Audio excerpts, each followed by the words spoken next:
Par exemple, pour les petits nuages, donc j'ai ma base verte et je vais venir prendre donc mon dotting avec une boule assez moyenne. C'est vraiment, on fait un point, on relève le dotting, on refait un autre point.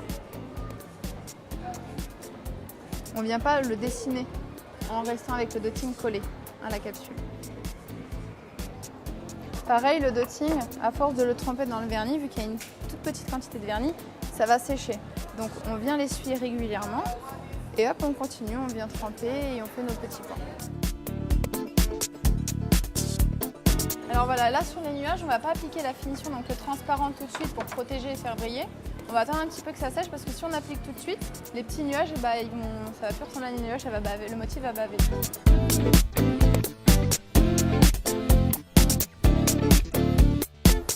Là, vous choisissez un vernis pailleté, les paillettes holographiques avec des reflets arc-en-ciel. C'est des paillettes classiques, donc c'est des fines paillettes. Le mix pailleté avec plusieurs tailles de paillettes. En fait, je vais venir faire un boudin au-dessus de l'ongle.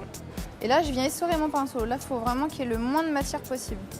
Et là, je viens dans le bord du boudin, pas au-dessus, vraiment tout en bas. Et là, je viens étirer.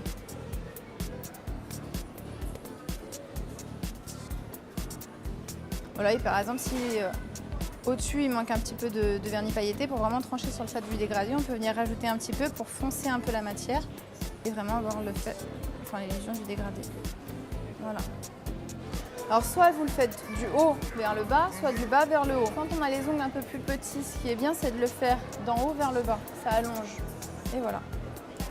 Donc ce qui est bien, c'est comme la plupart à la maison, vous avez tout un vernis classique, un vernis laqué et un vernis pailleté. Vous pouvez associer les deux et faire quelque chose de sympa et rigolo.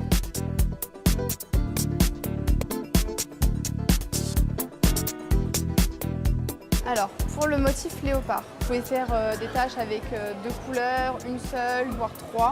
Le pinceau, il ne faut pas qu'il soit chargé, donc vous l'essorez quand même un minimum. Et là, vous venez appliquer votre tache. Pas besoin qu'elle soit parfaite, sur les léopards, c'est pas parfait non plus. Donc là, j'ai une grosse tache, vous faites une plus petite. Vous alternez en fait.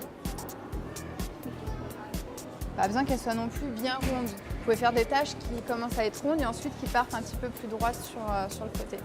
Il ne faut pas mettre trop de taches non plus, sinon ça fait trop chargé et trop confiné. Pensez qu'après il va y avoir le noir qui va venir. Donc là je retrempe mon pinceau, je viens l'essorer, vous voyez. Et là par exemple, une tache, je vais faire comme ça.